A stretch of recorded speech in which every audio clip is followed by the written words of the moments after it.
kognitif itu. Dan itu sebetulnya juga memotivasi ya. Jadi CBT itu kebetulan saya pernah ikut kursusnya dari Profesor Theo Boman, itu yang memotivasi. Memang ada tekniknya ya, dengan bertanya, dengan menyuruh dia menjelaskan, membawa apa istilahnya mengelola kognitifnya supaya apa itu runtut ya. Biasanya kalau orang bermasalah itu pikirannya nggak runtut, dia kesana kemari. Nah, CBT itu intervensi kognitifnya kan mencoba menyadarkan dia bahwa supaya pikirannya runtut. Oh, habis ini gimana? Habis itu gimana? Habis itu gimana gitu.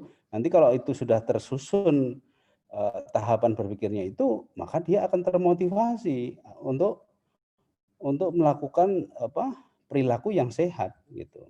Misalnya OCD ya, obsessive compulsive disorder itu kan nggak masuk akal. Tapi dia kan orang yang mengalami itu tidak mampu menguasai dirinya. Dia tahu itu tidak masuk akal, tapi tidak mampu menguasai dirinya. Maka dibantu. Ini loh caranya. Ini mulai gini, lama-lama dia kan semakin bisa apa istilahnya itu lilak itu bahasa Jawanya merelakan kecemasan itu supaya tidak terlalu dikuasai oleh kekhawatiran, kecemasan dan sebagainya itu. Oke, jadi sekali lagi teori roh ini adalah satu contoh ya. Kalau dalam buku saya itu sebenarnya ada 3 teori, tapi saya hanya ambil contoh satu karena kalau kita contoh tiga-tiganya nanti serba superficial karena waktunya cuma sedikit ya. Jadi ini saya mencoba ambil satu supaya bisa saya jelaskan secara mendalam sehingga Anda bisa paham, lalu bisa melihat contoh aplikasinya seperti apa. Dan nanti insya Allah ya, saya learning outcome yang saya harapkan dari studium jenderal saat ini, Anda punya satu teori dan bisa Anda terapkan sehari-hari untuk diri Anda sendiri maupun untuk lingkungan, entah klien, teman, keluarga, dan sebagainya. Nah, apa itu teori ruh? Nah, di mana Islamnya ini? Bukan kata ruh itu yang membuat Islam ya, tapi konsepnya itu sebetulnya ada di Quran. Makanya kalau kita ambil dari Quran nggak bisa langsung dipraktekkan, harus dikonstruksi dulu. Karena yang namanya teori itu memiliki syarat-syarat tadi, dia harus bisa membantu kita mendeskripsikan, membantu kita menjelaskan, membantu kita memprediksi, dan pada akhirnya membantu kita mengontrol. Jadi inspirasi dari Quran itu sumber apa istilahnya sebagai referensi utama ya, lalu nanti kita konstruksikan sehingga bisa diaplikasikan ya. Jadi inspirasi dari Qurannya ini nanti saya kutipkan satu ayat yang cukup panjang, tapi nanti saya jelaskan juga. Jadi ini berasal dari atau bermula dari pendalaman penghayatan tentang apa itu hakikat kehidupan. Lalu ada ayat seperti ini ya. Mari kita dengarkan dulu bacaannya. QS 31 Luqman 34 Sesungguhnya Allah hanya pada sisinya sajalah pengetahuan tentang hari kiamat, dan dialah yang menurunkan hujan dan mengetahui apa yang ada dalam rahim, dan tiada seorang pun yang dapat mengetahui dengan pasti apa yang akan diusahakannya besok, dan tiada seorang pun yang dapat mengetahui di bumi manada akan mati. Sesungguhnya Allah Maha mengetahui lagi Maha mengenal. Oke, jadi ini kan hubungan kita dengan Allah. Jadi yang Maha tahu Allah, kita tidak tahu. Oke. Artinya kalau kita lihat dari sudut pandang manusia, sebetulnya dalam hidup ini banyak hal yang kita tidak tahu gitu. Oke. Lalu itu artinya apa? Nah, jadi ini kalau cuman kita ambil ini terus kita aplikasikan kan gimana aplikasikannya? Suruh sadar diri, kamu tuh nggak tahu, udah nggak usah ngapa-ngapain gitu. Enggak, ini sebuah inspirasi untuk suatu teori. Ini pertama dia baru mendeskripsikan facts ya, kenyataan tentang manusia ini. Jadi jangan sok tahu pertama ya, jangan sok tahu.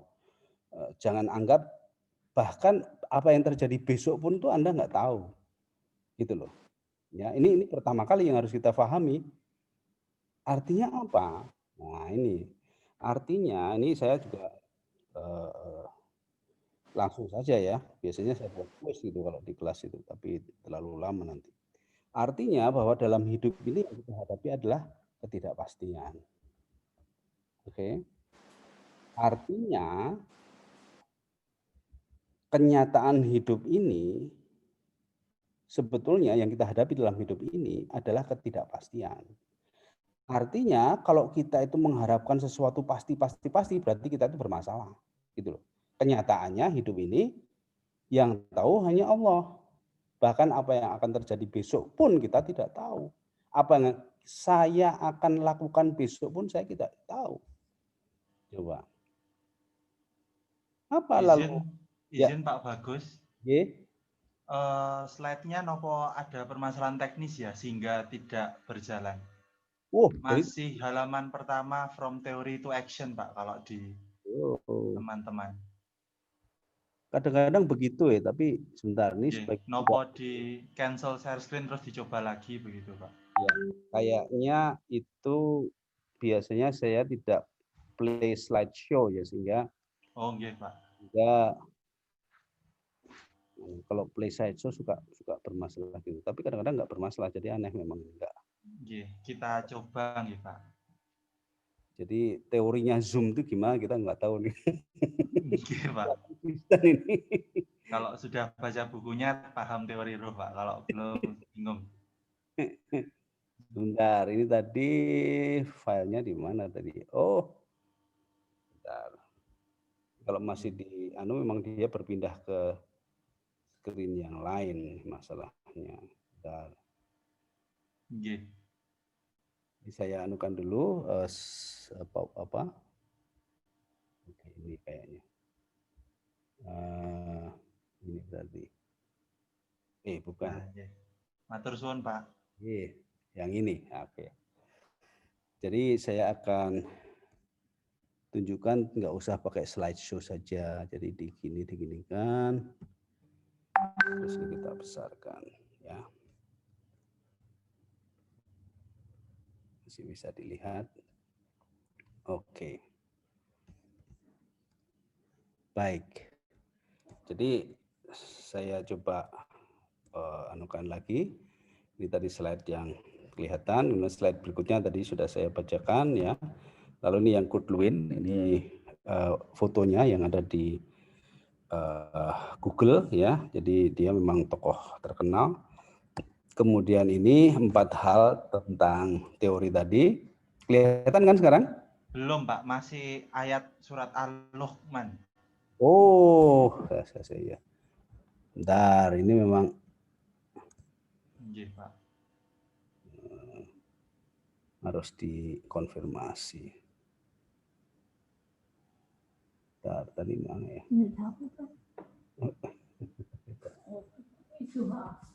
Iya, ini sudah ya, sudah berubah ya? Oke, mungkin coba next slide Pak untuk kita cek kalau sudah bisa berganti. Ya, baik.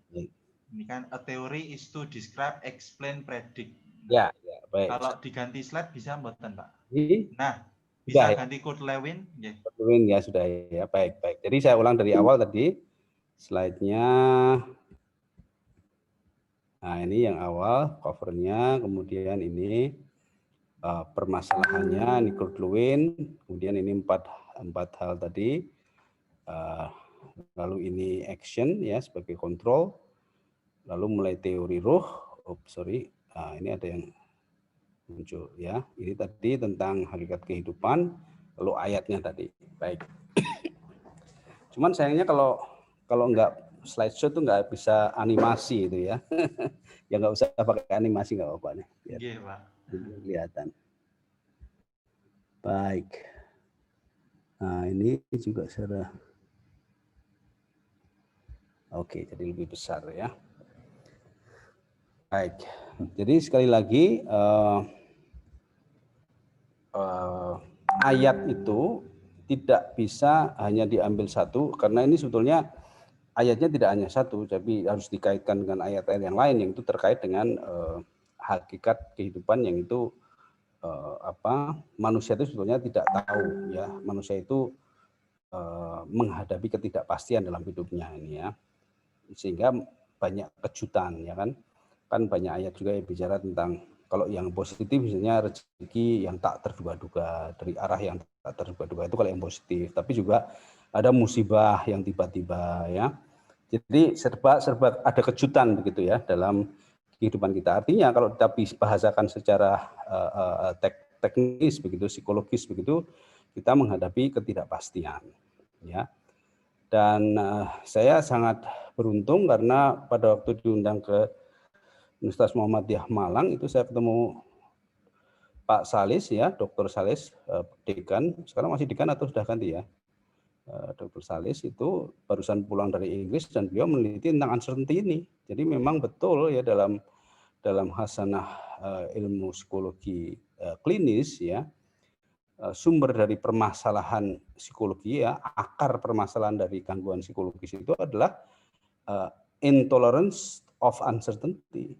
Artinya ketika orang itu tidak menerima, ya, tidak mau menerima bahwa kenyataan bahwa hidup ini penuh dengan ketidakpastian, itu dia akan selalu cemas, selalu kecewa dan sebagainya, akhirnya menjadi gangguan psikologis. Jadi ini dari satu fenomena ini saja sudah bisa menjadi core dari bagaimana kita bisa mendeskripsikan gejolak jiwa yang terjadi pada diri manusia. Nah, kalau digambarkan secara, ini saya ambil juga dari teori uncertainty, ya, embracing uncertainty, bahwa kalau kita gambar secara grafik, ya, uncertainty itu ada di tengah-tengah antara kepastian yang negatif dan kepastian yang positif, ya, sehingga kalau digambarkan kurvanya itu bentuknya adalah seperti kurva normal atau bell curve, ya. Artinya apa? Uncertainty tertinggi itu adalah ada di tengah-tengah, ya, itu ketika terjadi 50-50 gitu, ya. Jadi ketika keadaan itu 50-50, ya, bisa ya bisa tidak, itu berarti kita mengalami uncertainty yang paling tinggi. Tapi kalau kita bisa punya antisipasi, misalnya kita bisa memprediksi, sekali lagi tadi salah satu fungsi teori itu kan untuk memprediksi, sehingga bisa dibilang kalau kita punya teori itu akan menurunkan uncertainty karena kita bisa memprediksi, bisa menghitung probability atau chance, ya. Misalnya kalau dalam statistik itu probability of error-nya berapa persen gitu, ya. Itu perkiraan, tetapi itu bisa mengurangi, ya, uncertainty yang kita akan hadapi, dan itu makanya disebut ilmiah karena dia akan memberi kita ilmu, ya, untuk bisa memprediksi lebih akurat. Tapi kalau 50-50 itu nggak bisa memprediksi. Siapa nih yang senang sepak bola? Ya, kalau Anda pengen tahu komentator yang apa itu abal-abal, ya, itu kalau ditanya ini kesebelasan A sama B kira-kira yang akan menang siapa? Wah, 50-50. Itu berarti dia nggak tahu apa-apa. Iya toh? Ya itu mesti benernya kok. Kalau nggak A ya B yang menang kan, yang gitu. Tapi kan nggak ada ilmunya itu. Tapi kalau komentator itu bisa menganalisis, ya, oh ini ada Ronaldo di sini, ada Muhammad Salah di sini, dan ini probabilitas seperti ini, perhitungan saya nanti kemungkinan si timnya Muhammad Salah itu 70% bisa menang. Nah, itu artinya dia sudah mengurangi uncertainty, ya kan? Karena ada ilmunya, gitu. Nah, dalam kehidupan juga begitu. Kita kalau tidak menerima uncertainty, kita justru hidup di dalam ketidakpastian yang maksimum. Karena kita tidak punya ilmu untuk bisa menghadapi uncertainty itu. Sehingga begitu kita punya keyakinan, ya, di balik ketidakpastian itu, maka kita punya antisipasi, punya apa ya, sesuatu yang lebih menenangkan, ya. Misalnya kita miskin gitu, tapi kita yakin bahwa miskin itu adalah ujian, ya. Kalau kita bersabar, kita namanya rezeki itu kan pasti diberi Allah. Jadi kita tidak mungkin kalau kita berusaha tidak mungkin kita mati karena kelaparan, pasti ada nanti. Tapi kalau kita diam saja, maka ya kita artinya tidak mengusahakan sesuatu, tentu saja kita seperti bunuh diri kan, artinya ada harapan gitu. Nah, gitu, ya. Ketika dia ada harapan, maka uncertainty-nya turun. Oke. Baik, sehingga uncertainty ini lalu terkait dengan dua hal yang lain ya. Kalau dia cenderung ke negatif itu namanya risiko ya. Kalau dia cenderung ke positif itu namanya harapan atau hope ya. Gitu. Nah, lalu dari tiga unsur ini kita bisa mengkonstruksi suatu teori ya tentang kehidupan ini ya. Teori itu bisa digambarkan dengan berbagai cara ya. Pertama ini coba kalau kita gambarkan sebagai atom gitu istilahnya, karena ini core ya, fundamental gitu. Jadi hope itu kan positif, risk itu negatif. Sementara uncertainty itu kan di tengah-tengah, dari dia nol ya, netral. Jadi seperti sebuah model atom klasik begini. Jadi ibarat hidup kita itu akan dikelilingi risiko ya, tetapi kita punya andalan berupa harapan yang akan membuat atom kita itu stabil gitu ya. Karena elektron ini kan menciptakan ketidakstabilan, tapi kalau neutron ya ini kan proton, neutron itu kan inti atom itu yang akan menciptakan kestabilan, sehingga ketika terjadi reaksi nuklir, intinya itu dipecah, maka terjadilah ledakan yang luar biasa gitu ya. Ini teori fisika masuk ke dalam konsep tentang motivasi, ya kan? Tapi kalau elektron itu memang tidak stabil, dia mengelilingi inti atom itu sedemikian rupa, sangat aktif ya, sangat dinamis begitu. Ya, ini sebagai ilustrasi pertama.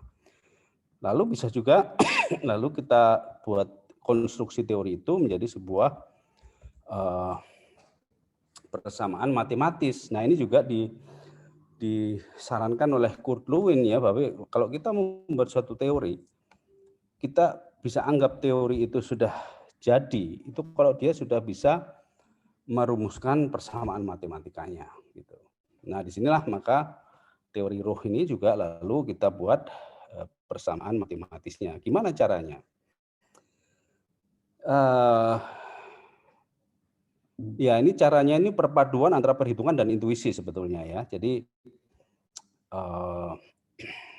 tadi dari grafik uncertainty tadi, ini kan grafiknya gini ya. Artinya apa? Di tengah ini, titik tengah ini kan uncertainty-nya tertinggi, dan dia itu sebetulnya kalau uncertainty-nya tertinggi itu artinya dia motivasinya rendah, sehingga kalau kita modifikasi secara intuitif dari grafik ini, maka grafik motivasi itu punya dua puncak dan ada 3 titik nadir ya. Titik nadirnya itu pada saat dia negatif full, pada saat dia sangat tidak pasti, kalau tidak pastiannya maksimum, dan ketika kepastiannya maksimum. Kenapa kok kepastian maksimum motivasinya rendah? Karena sudah pasti, sudah berlalu, berarti kan sudah terjadi, tidak ada lagi gerakan. Jadi istilahnya kalau dalam bahasa drive theory atau apa itu ya, homeostatis ya, itu ketika terjadi ketidakseimbangan maka dia akan termotivasi, akan bergerak, tapi begitu sudah seimbang diam gitu kan. Nah, ini konsep-konsep yang kita integrasikan untuk membangun teori ini, sehingga muncullah gambar dulu. Jadi sebetulnya ini rumus matematika ini munculnya belakangan ya. Nah, ini supaya diketahui saja. Jadi gambarnya dulu nih secara hipotetis muncul. Baru seketika gambar itu masuk akal, maka kita coba kalau kita buat rumus matematikanya supaya muncul gambar seperti ini, maka rumusnya seperti apa? Nah, ini artinya kita perlu sedikit mengetahui prinsip aljabar ya. Jadi dalam prinsip aljabar kalau kita mau membuat grafik yang berupa kurva itu harus persamaan kuadrat, harus ada kuadrat. Oke. Nah, di dalam buku itu ada prosesnya ya. Jadi ada hipotesis awal yang akhirnya dikoreksi berdasarkan data empiris, dan ini hasil akhirnya ya. Nah, di sini yang dikuadratkan apa? Yang dikuadratkan adalah selisih dari risk dan uncertainty. Artinya apa? Artinya kalau kita kembali ke grafik uncertainty tadi, kalau gambarnya seperti ini, artinya kan yang merah ini risk ya, yang kanan ini hope berarti. Uncertainty yang tengah. Artinya apa? Ketika ini katakanlah kalau dalam grafik ini ada titiknya gitu. Ketika titik itu datang ke bergerak ke kiri, itu risknya kan semakin besar. Hope-nya semakin kecil, uncertainty-nya juga berkurang kan gitu. Tapi kalau dia bergerak ke kanan, maka hope-nya bertambah, risk-nya berkurang, uncertainty-nya juga berkurang. Ya karena uncertainty tertinggi ada di tengah gitu. Ya kalau pusing nggak usah dipikir dalam-dalam ya. Jadi ini penjelasan ini untuk merasionalkan suatu bagan ya. Baik.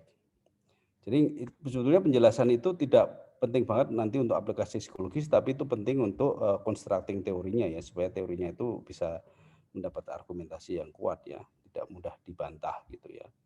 Nah akhirnya muncul grafik seperti ini. Jadi rumusnya adalah kuadrat dari selisih antara risk dan uncertainty dikalikan hope ya. Nah, ketika sudah jadi rumus matematika, maka ini bukan sekedar angka. Jadi kalau aljabar itu, kenapa aljabar itu sangat populer ya di kalangan ilmuwan ya, karena aljabar itu mentransformasikan aritmatika menjadi suatu rumus-rumus yang itu memiliki makna filosofis ya. Kalau aritmatika itu kan harus ada angkanya, kalau aljabar enggak. Aljabar itu cuma lambang-lambang saja. Artinya apa? Jadi rumus ini bukan bicara masalah angka, ini bicara masalah makna ya. Ketika sesuatu dikalikan sesuatu, maka kalau salah satunya itu 0, maka semuanya jadi 0 kan ya. Artinya apa? Artinya ketika harapan itu 0, maka semuanya itu jadi 0. Produknya jadi 0 kan? Sesuatu dikalikan 0 pasti 0. Kemudian yang kedua, ketika kuadrat dari selisih risk dan uncertainty adalah 0, maka dia juga 0, walaupun hope-nya itu tidak 0, tapi kalau dikalikan jadi 0. Nah itulah yang lalu menjelaskan kenapa ada 3 titik yang mendekati 0 ini. Oke. Nah lalu kelima maksudnya, 5 titik ekstrim ini, 3 titik nadir dan 2 titik puncak ini kita beri makna secara psikologis. Yang jelas ini, yang titik 1 ya, ini adalah kondisi ketika risk-nya maksimum dan hope-nya mendekati 0 atau 0 gitu ya.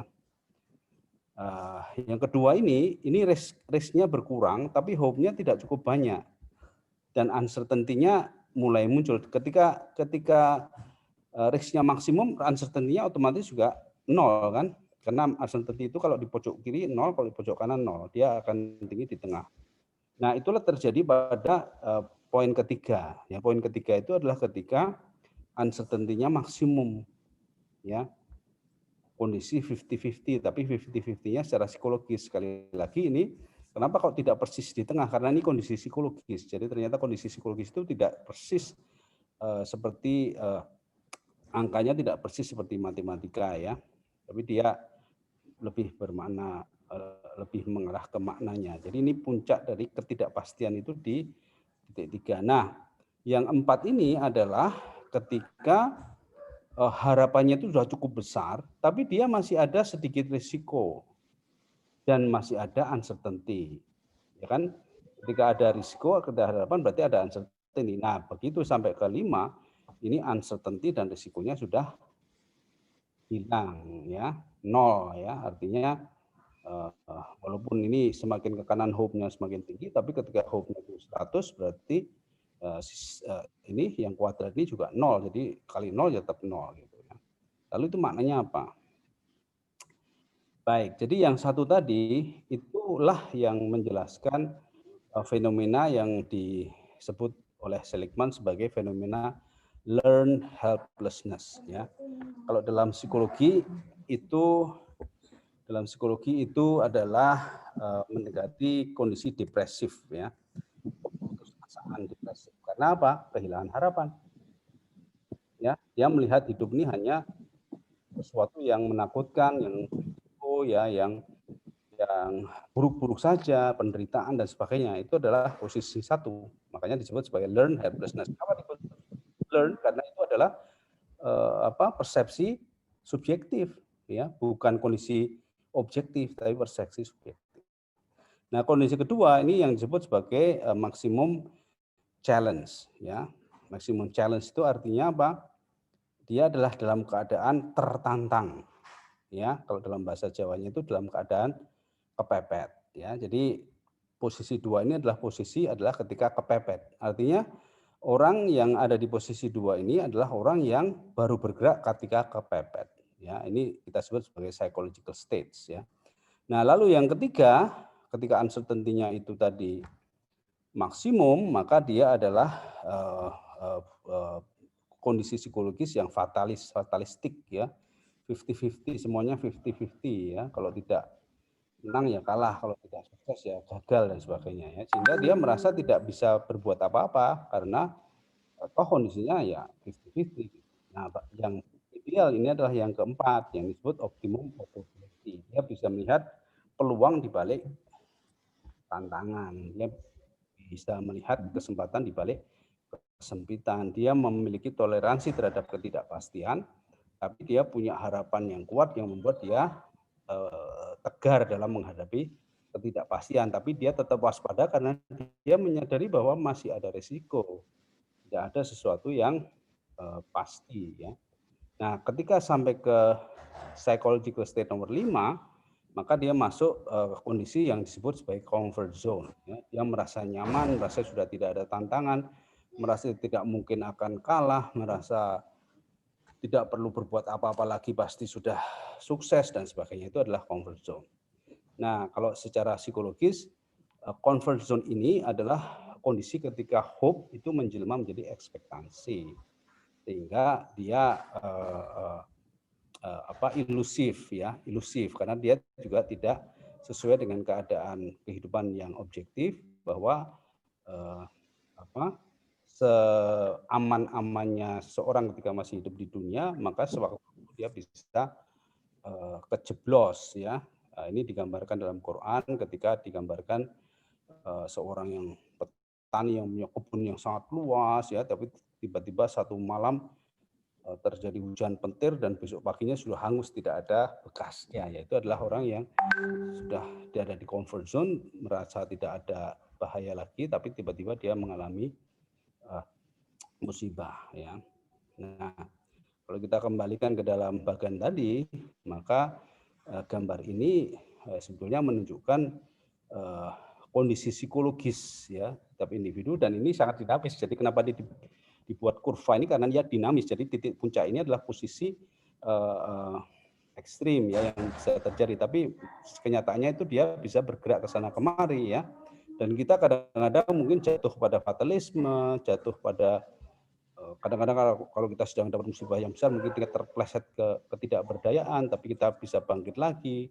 Dan ketika kita sudah diberi kemewahan, kemudahan, kita bisa jatuh ke comfort zone, gitu, ya.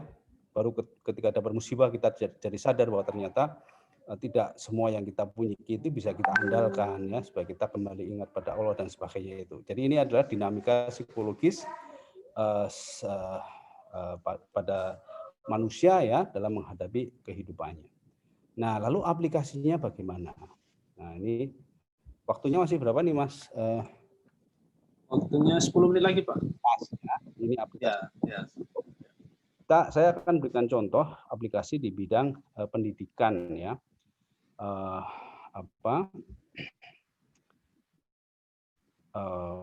Bagaimana kita memotivasi anak didik itu, ya.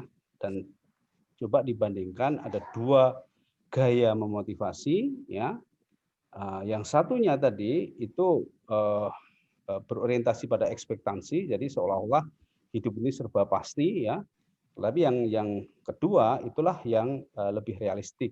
Dia lebih menerapkan teori ruh ini, ya, ketika dia memberi harapan, tetapi menyiapkan mereka untuk menghadapi ketidakpastian. Mari kita coba saksikan supaya nanti Anda bisa punya gambaran dari teori tadi yang jelimet tadi, aplikasinya gimana. Nah, ini juga. Nah, kita play ya.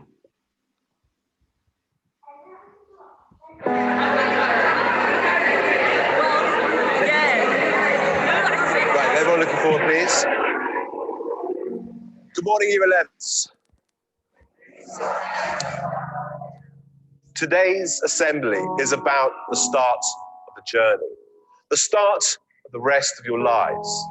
In 2 years' time, all of you will have been finishing your A-levels. In 3 years' time, you'll be studying across the world, studying at the university of your choice.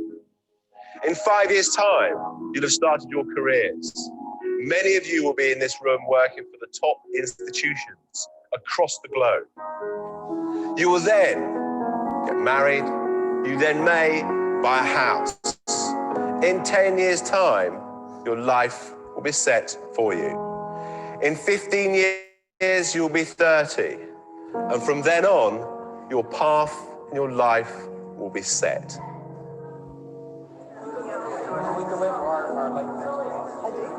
I'm sorry, Mr. Headmaster. Let me tell you why that approach may fail you. I know people who graduated at 21 and didn't get a job till they were 27. I know people who graduated late at 25 and they found work immediately. I know people who never went to university but found what they love at 18. I know people who found a job straight out of college, making decent money, but hate what they do. I know people who took gap years and found their purpose. I know people who were so sure about what they were going to do at 16 and changed their mind at 26. I know people who have children but are single. And I know people who are married but have had to wait 8 to 10 years to have children. I know people in relationships who love someone else. I know people who love each other but aren't together. So my point is, everything in life happens according to our time, our clock. You may look at some of your friends and think that they're ahead of you, or maybe some of them you feel are behind. But everything happens at their own pace. They have their own time and clock, and so do you. Be patient. At age 25, Mark Cuban was a bartender in Dallas. It took till 32 for J.K. Rowling to be published for Harry Potter after being rejected by 12 publishers. Ortega launched Zara when he was 39. Jack Ma started Alibaba when he was 35. Morgan Freeman got his big break at 52. Steve Carell only got his break after 40 years old. Virgin was started by Richard Branson at 34. Getting your degree after 25 is still an achievement. Not being married at 30, still happy, is beautiful. Starting a family after 35 is still possible. Buying a house after 40 is still great. Don't let anyone rush you with their timelines. Because as Einstein said, not everything that counts can be counted, and not everything that's counted truly counts. And this is the most important thing. I want you to be able to create meaningful, purposeful, fulfilling lives for yourselves, and learn how to use that to make an impact and a difference in the lives of others. That will be true success.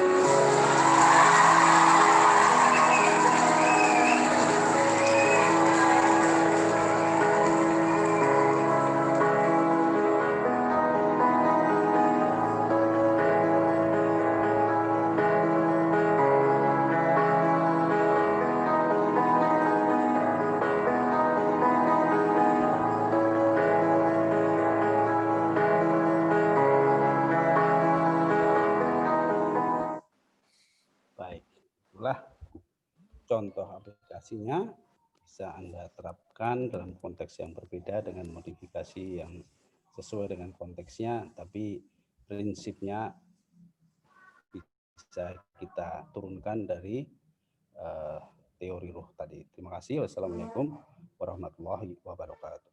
Waalaikumsalam warahmatullahi wabarakatuh. Ya, saya ucapkan terima kasih kepada Bapak Dr. Bagus Priyono atas materi yang sudah disampaikan dan cukup menarik sekali. Ya, bagaimana tadi kerangka berpikir yang harus kita bangun terlebih dahulu agar sesuatu itu bisa kita jalankan dengan baik kayak gitu. Jadi sistemik keilmuan itu harus didahulukan agar sesuatu yang kita jalankan tidak menjadi salah kaprah atau salah dalam menempatkan atau salah dalam menafsirkan dan sebagainya. Dan kita tadi bahasanya adalah tasarruf akan menentukan kualitas tasawur kayak gitu ya.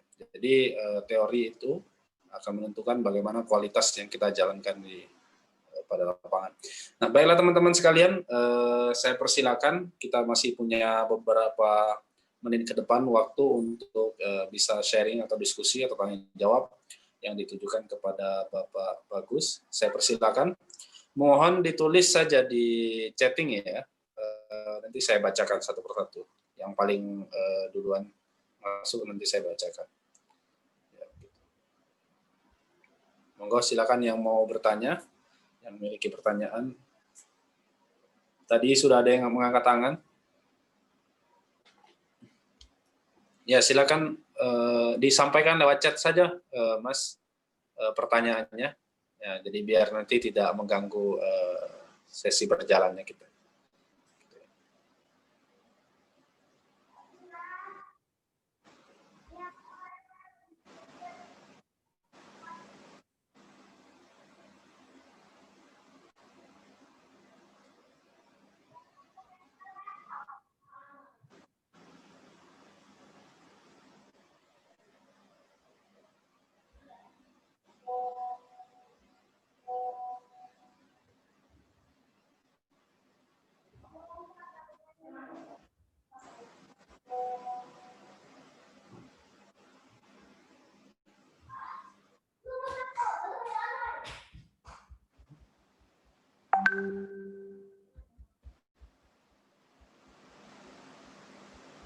Ya, baik Pak. Ini ada pertanyaan titipan dari beberapa teman, salah satu teman.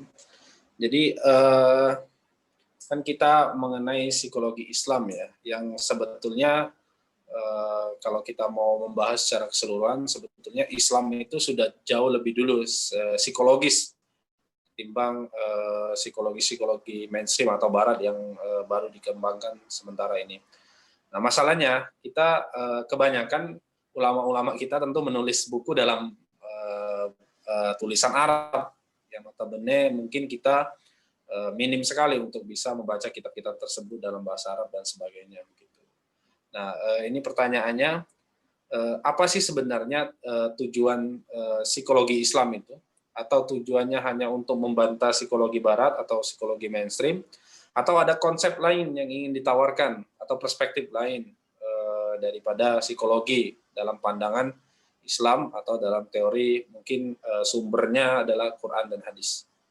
Monggo Bapak, saya persilakan. Baik. Psikologi itu adalah ilmu yang sangat basic ya. Jadi kalau kajian makosid itu, semua ilmu itu ada di Quran. Kayak mau ilmu fisika, mau ilmu tentang astronomi ya, ilmu tentang dark matter ya, dark energy sudah ada di Quran. Ilmu tentang continental drift ya, itu ada di Quran. Tapi masing-masing itu mungkin cuma 1-2 ayat. Oke. Tapi psikologi itu banyak sekali ayatnya di dalam Quran. Artinya psikologi itu adalah ilmu yang sangat mendasar ya, karena dia bicara masalah jiwa. Sehingga Imam Al-Ghazali mengatakan psikologi itu ilmu yang kita butuhkan untuk selamat di dunia dan akhirat. Asal difahami dengan benar, asal kita konstruksi sesuai dengan ajaran dari Allah maupun Rasulullah Shallallahu Alaihi Wasallam. Dan Rasulullah itu sendiri misi utamanya adalah menyempurnakan akhlak. Nah, akhlak itu kan psikologi, bukan ekonomi. Akhlak itu bukan fisika, bukan geografi, bukan, itu psikologi itu. Ya. Jadi psikologi itu ilmu yang sangat penting, dan psikologi Islam itu artinya pertama kita menyadari bahwa ilmu psikologi itu sangat penting dan itu sangat berbahaya kalau tidak kita guide ya, kita bimbing, kita biarkan dibimbing oleh Al-Quran dan hadis. apa yang terjadi pada khasanah wacana psikologi dunia saat ini itu sungguh sangat berbahaya bagi kehidupan kita, terutama justru di akhirat, ya. Makanya berhati-hatilah ketika kita mengikuti sebuah pemikiran psikologi yang tidak Islami, ya. Hati-hati supaya kita tidak terjebak ya dalam pola pikir, konsep, ya. Definisi tentang manusia, tentang akhlak dan sebagainya yang nggak jelas tujuannya apa. Begitu. Jadi jangan merasa psikologi Islam itu hanya remeh-temeh ya, jangan menganggap psikologi Islam itu hanya ingin untuk menandingi psikologi barat, enggak, psikologi Islam itu wajib harus kita pelajari. Itulah yang akan memberi pemahaman kepada kita tentang jiwa kita, tentang dinamika jiwa kita, tentang apa itu kolbu kita, ya, kolbu salim, nafsu mutmain.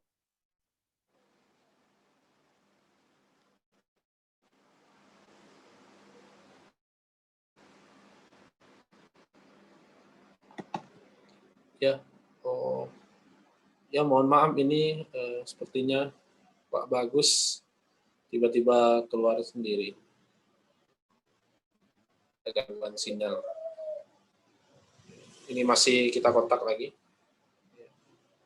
Mohon bersabar ya teman-teman sekalian. Pertanyaannya nanti saya urut dari yang paling pertama muncul di layar chatting ya. Ya, sambil menunggu mungkin ini saya menyampaikan lagi. Jadi jangan lupa teman-teman isi absensi ya sebelum keluar dari room ini dan dipastikan namanya benar ya sama alamat emailnya benar. Biar nanti untuk pengurusan sertifikat lebih memudahkan panitia untuk mendata. Seperti itu.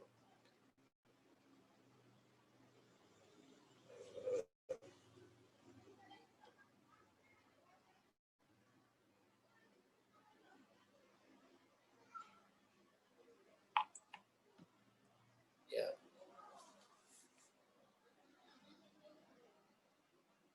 Sama kita infokan lagi, jadi tadi programnya IPC atau Islamic Psychology Class itu sudah teman-teman bisa mendaftar dengan menghubungi kontak yang tertera di poster tadi dan materinya cukup luar biasa. Ya, jadi kita tadi yang disampaikan oleh Pak Bagus, jadi kita mesti harus paham dulu teori di awal, yaitu makanya kita materi pertama yaitu tentang world view. Jadi pandangan hidup kita dalam Islam gitu.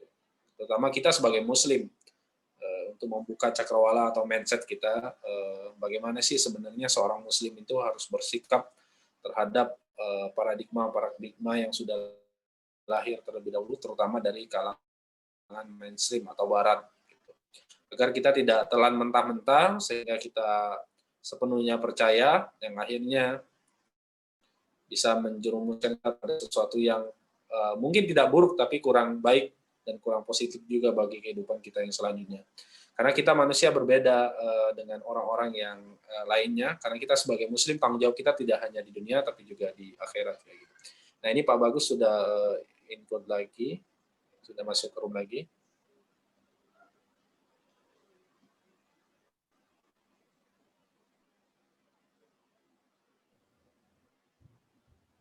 Halo Pak Bagus? Ya, halo, sudah. Oh ya, oke. Monggo Bapak, silakan dilanjutkan.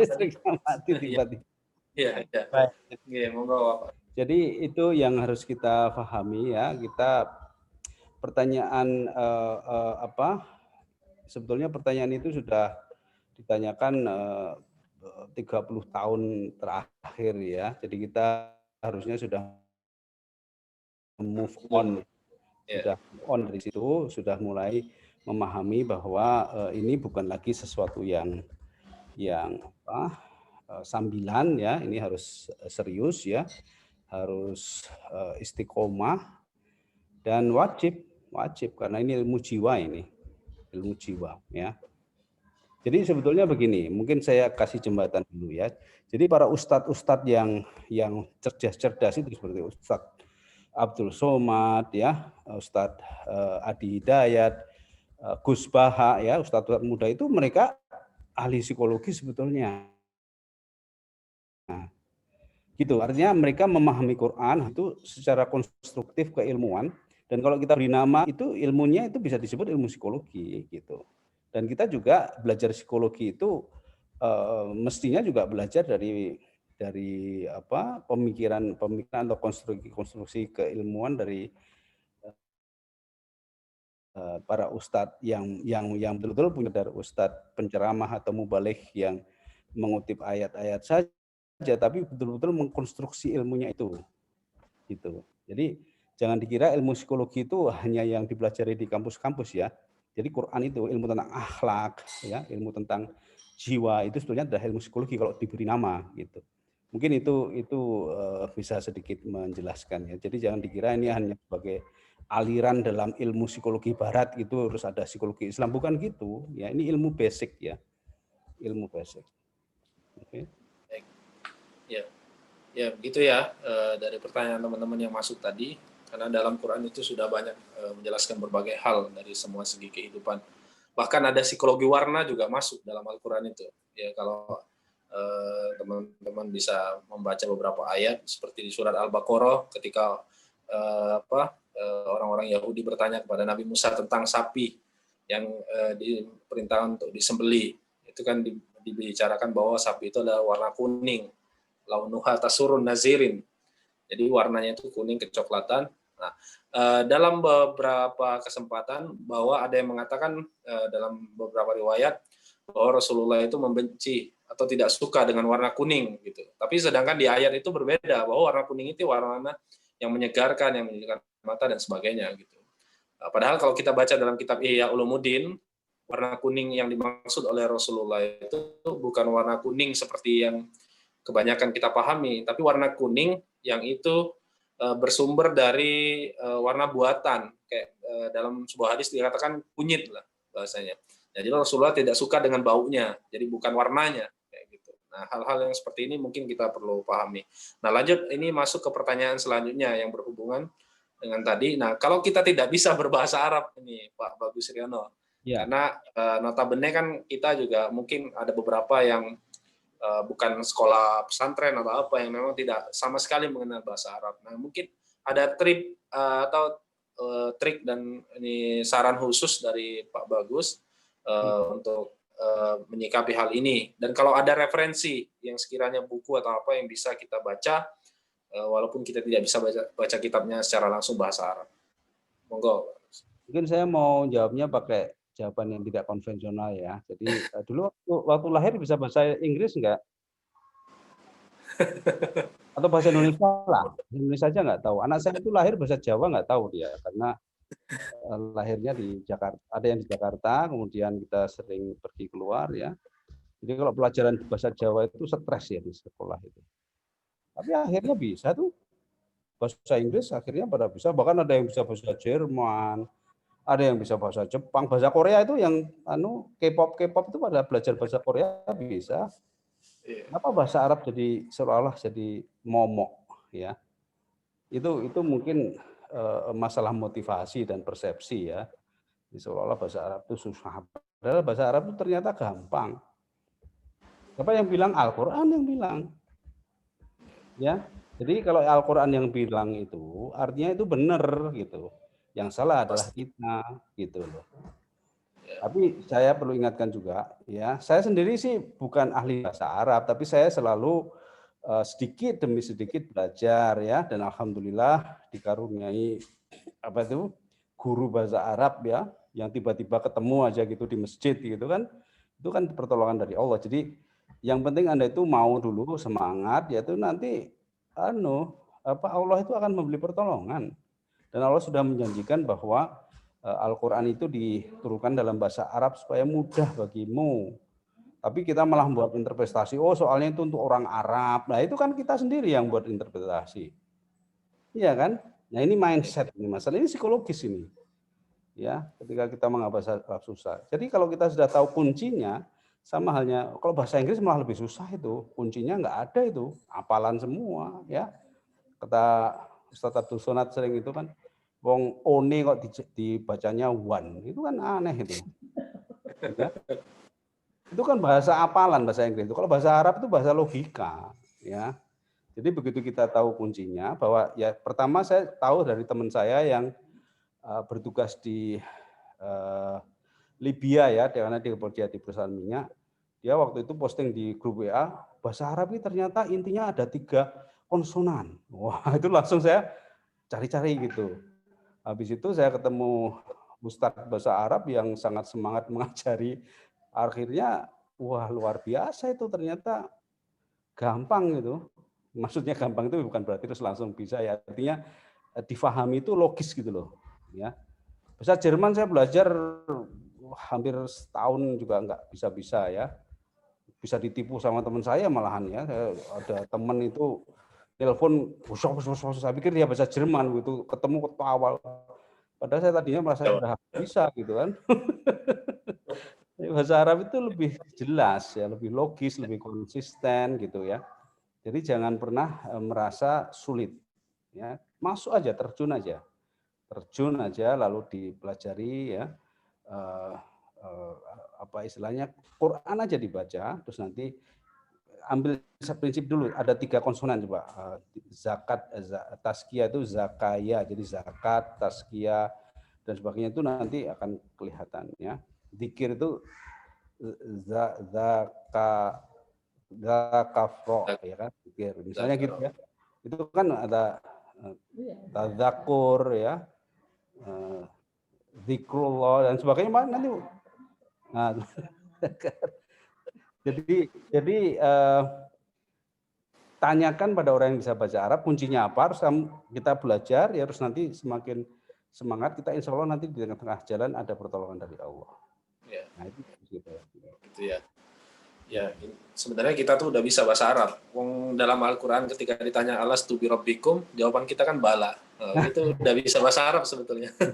Nah, bahasa Indonesia itu banyak yang dari bahasa Arab, arif. Ya betul. Nah, ya, serapan dari bahasa Arab. Makosid itu maksud, ya. Ya. Banyak. Asli ya asli. Ya. Jihad itu kan bahasa Indonesia. Tasrif, ma'ruf. Baik Bapak, saya lanjut ke pertanyaan selanjutnya ya Pak ya. Banyak sekali ini pertanyaan, saya pilih yang memungkinkan saja. Ini ada pertanyaan tentang ini, bagaimana menurut Bapak dan secara Islam tentang hipnoterapi Islami? Karena ada praktisi yang mengklaim kalau Rasulullah juga pernah mempraktekkan bahasa-bahasa hipnotik.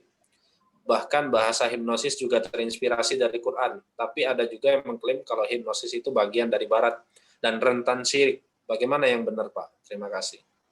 Monggo. Makanya kita harus tahu sejarah ya. Jadi kalau kita jangan hanya otak-atik gadok kalau bahasa Jawanya ya. Jadi kita harus tahu sejarahnya. Hipno itu dari mana sejarahnya ya, disebut sebagai hipnosis itu dari mana sejarahnya, lalu muncul hipnoterapi itu dari mana, gitu harus dipelajari dulu ya. Dan saya tidak pernah menemukan kitab atau apa yang mengkaitkan itu dengan Rasulullah gitu. Artinya itu kan spekulasi, itu mengatakan bahwa Rasulullah juga melakukan hipnoterapi dan sebagainya, itu kan spekulasi. Dan salah satu ciri ilmu yang tidak ilmiah itu adalah spekulasi. Jadi kalau mau ya klaim ya, klaim yang itu tidak ada dasarnya, mana teksnya. Sejarah pun itu kalau nggak ada teksnya, kemarin kan terjadi perdebatan antara Peter Carey dan sebetulnya bukan Ustadz Salim langsung, tapi anak muda yang di referensinya ke Ustadz Salim itu tentang Pangeran Diponegoro. Itu perdebatannya mana naskahnya, mana evidence-nya ya tentang cerita Diponegoro itu, ya beradu evidence. Apalagi tentang Rasulullah, masa kita mengklaim Rasulullah hipnosis nggak ada evidence-nya, bahaya itu. Wong hadis palsu aja, bahkan hadis palsu aja nggak ada yang bicara hipnosis ya. Berarti kita mau menciptakan sesuatu yang jauh lebih ngawur daripada hadis palsu. Ya kan, kalau kita mengklaim seperti itu, artinya harus hati-hati kalau bicara tentang sejarah itu harus ada catatannya, harus ada buktinya, harus ada track-nya ya. Makanya kalau sebelum ada catatan, belum ada prasasti, belum ada tulisan, maka disebut zaman prasejarah. Itu kan. Jadi zaman sejarah itu ketika sudah ada catatannya. Dan itu mulai dari, nggak tahu ya, zaman sejarah itu mulai ada lukisan di tembok-tembok atau zaman hieroglif itu dianggap sudah zaman sejarah itu. Karena sudah ada catatannya gitu. Nah, itu yang perlu ditegakkan. Jadi kita jangan berdebat tentang sesuatu yang itu berupa klaim tanpa ada bukti. Kalau ada buktinya baru kita bisa bicarakan. Oh iya, ini ada tulisan seperti ini, yang nulis siapa, kapan ditulisnya, ya, dan seterusnya, dan referensinya apa gitu. Itu baru bisa kita diskusikan. Oke. Baik, Pak. Ya, mungkin pertanyaan terakhir ya, karena waktu kita sudah mepet. Nah, ini ada yang bertanya lagi, Pak. Bagaimana mengkonstruksi meaningful life dalam kehidupan kita dalam perspektif psikologi Islam? Mengkonstruksi meaningful life, mengkonstruksi atau mencapai? Bahasanya ini tulisannya mengkonstruksi ya. Ya. Mungkin maksudnya mengkonstruksi teori tentang meaningful. Iya, meaningful. Mungkin maksudnya seperti itu, Pak. Meaningful life dalam kehidupan. Ada di buku saya itu, teori meaning itu teori sama teori. Berarti harus beli bukunya ini, Pak. Ya terpaksa, gimana lagi ya. Iya. Yang bertanya silakan hubungi panitia ya. Mengkonstruksi itu, bukunya itu cerita tentang bagaimana mengkonstruksi teori itu. Tapi kalau edisi pertama belum saya sebut teori meaning. Memang ada kata meaning, tapi kalau yang edisi kedua itu saya tegaskan itu sebagai teori meaning karena segala sesuatunya itu bermuara pada meaning kan, gitu. Ya. Gitu. Ya. Kalau mencapai meaningful life, nah itu kita bisa, ya teorinya bisa banyak, ya. Kalau pakai teori roh juga bisa. Kalau saya menggunakan teori roh, ditanya bagaimana mencapai meaningful life, ya kita harus membiasakan diri dengan psychological state optimum opportunity. Nanti kita akan mendapatkan meaningful life gitu. Kita harus selalu mentoleransi ketidakpastian, mewaspadai risiko, dan mengandalkan harapan. Gitu. Jangan pernah kita kehilangan harapan. Begitu. Kalau pakai teori roh, ya, pakai teori yang lain bisa juga. Nah, pakai teori anchor misalnya, itu nanti bisa juga. Misalnya bagaimana kita menjaga supaya anchor kita itu tetap di virtues, jangan di self atau dengan others, jangan material gitu. Jadi masing-masing teori itu berusaha menjelaskan apapun yang kita ingin tahu dengan sebuah sudut pandang tertentu yang itu secara teoritis memiliki logika tertentu dan bisa diaplikasikan. Dan manusia itu hidup itu kehidupan manusia itu multidimensional ya. Makanya Rasulullah itu kalau ditanya oleh para sahabat tentang satu permasalahan, jawabannya itu simpel-simpel tapi mendalam. Misalnya ada sahabat yang bermasalah gitu ya, hidupnya harus bertanya apa yang harus saya lakukan ya Rasulullah? Jangan marah. Cuman gitu doang. Tapi jangan marah itu merupakan suatu sistem psikologis ya yang nanti terkait dengan berbagai macam. Tapi ada juga yang itu kisah para ulama ya, ada kisah ulama. Mungkin Rasulullah juga pernah mencontohkan ya. Jadi apapun, kalau nggak salah Hasan Basri atau siapa ya, saya pernah dengar itu. Jadi kalau setiap didatangi orang yang bermasalah, selalu nasihatnya perbanyak istighfar gitu kan. Nanti datangi lagi, berbanyak istighfar. Kok istighfar terus? Nah, ternyata istighfar itu adalah pintu membuka rahmat Allah, membersihkan hati, sehingga kalau hati kita sudah bersih, apapun masalah kita itu akan mudah diuraikan dan mudah diselesaikan. Gitu. Jadi teori itu adalah satu alat sebetulnya ya. Teori itu alat untuk mengatasi sesuatu, untuk mengintervensi sesuatu. Dan itu bisa bermacam-macam. Seperti kalau kita punya toolbox gitu ya, itu alat itu bisa macam-macam. Tapi kalau kita ngambil alat yang salah ya nanti nggak benar ya. Gitu. Misalnya makan pakai pisau dapur, ya nggak bisa, gimana? Ya, pisau dapur untuk masak.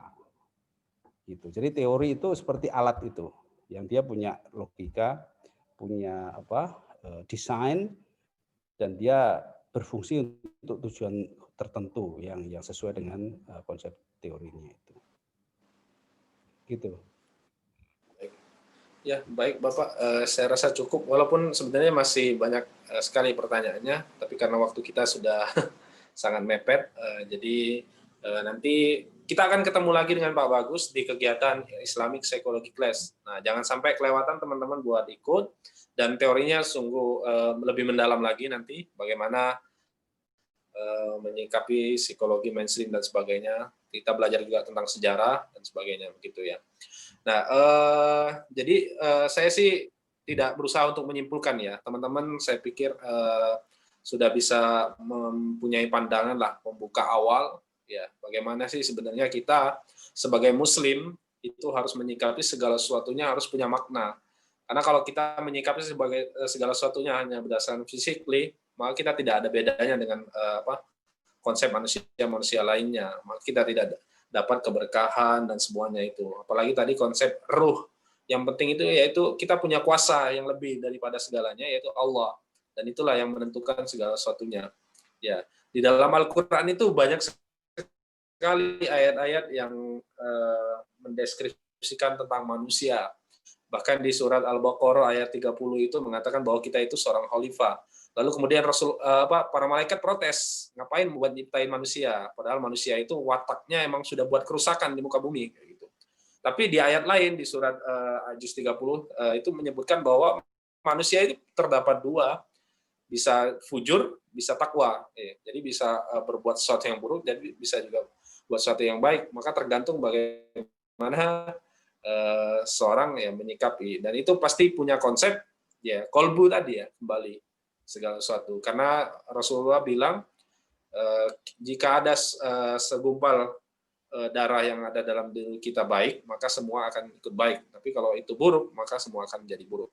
Nah, demikian kajian kita malam ini. Mudah-mudahan bisa teman-teman cermati dengan baik dan bisa menjadi pembuka awal kita untuk mendapatkan ilmu yang lebih banyak, terutama dalam hal konsep psikologi Islam. Ya, karena Islam ini sangat rahmatan lil alamin. Jadi sangat tidak mungkin terutama kita sebagai Muslim tidak mengambil kesempatan yang cukup baik ini, karena justru ulama-ulama kita terdahulu jauh lebih praktis, konseptual dan semuanya hampir ada. Bahkan satu orang bisa menguasai 4 teori dan sebagainya. Ada dokter, dia tabib, dan dia ilmuwan juga, fisika, biologi dan sebagainya. Nah, kita bisa apa sekarang? Bahasa Arab aja mungkin masih sulit ya, mungkin masih ada ikro juga paling kita belajar ya. Nah, ini juga kita perlu belajar banyak lagi kayak gitu. Dan itu saja dari saya mohon maaf bila selama pembawaan acara ini ada yang kurang berkenan. Kepada Pak Dr. Bagus Riono, saya ucapkan terima kasih atas waktu dan kesempatannya pada malam hari ini. Mudah-mudahan ilmu yang Bapak berikan bermanfaat buat kami dan buat jenengan. Dan semoga kita selalu diberi kesehatan dalam kondisi pandemi sekarang ini. Demikian acara, saya kembalikan kepada MC. Wabillahi taufiq wal hidayah. Assalamualaikum warahmatullahi wabarakatuh. Waalaikumsalam warahmatullahi wabarakatuh. Alhamdulillah kita telah sampai di penghujung acara. Terima kasih banyak kepada narasumber, moderator, segenap pengurus API Jatim, Imam Mupsi dan KSPI se-Jawa Timur, serta para peserta yang telah menyimak acara ini dari awal hingga akhir. Semoga banyak ilmu yang didapat untuk diaplikasikan dalam kehidupan kita sehari-hari. Saya Nabila Pelango mewakili panitia yang bertugas pada malam hari ini, pamit undur diri. Mohon maaf apabila ada kesalahan teknis selama acara berlangsung karena kesempurnaan hanya milik Allah semata dan kesalahan murni dari pribadi kami sendiri. Billahi fisabilil haq fastabiqul khairat. Wassalamualaikum warahmatullahi wabarakatuh. Waalaikumsalam warahmatullahi wabarakatuh. Jangan lupa teman-teman nih absen dulu ya. Jadi biar data-datanya masuk, kita langsung buatkan sertifikat. Akan dikabari panitia. Ya, terima kasih kepada Pak Bagus. Ya, saya mohon pamit. Assalamualaikum. Monggo Pak. Syukran. Lagi insyaallah. Ya. Baik, teman-teman yang mau live silakan. Yang punya kesibukan dan lain sebagainya, atau mau lanjut diskusi, monggo. Di sini banyak juga para ahli-ahli, core of the core, ya ada Pak Ilham, praktisi ini, Pak Ilham ini. Ya. Ada juga Pak Mada, ya ada dari perwakilan API dari daerah-daerah lain. Ya. Sekali lagi terima kasih, kami segenap panitia mengucapkan terima kasih yang sebanyak-banyaknya atas kehadiran teman-teman sekalian. Mudah-mudahan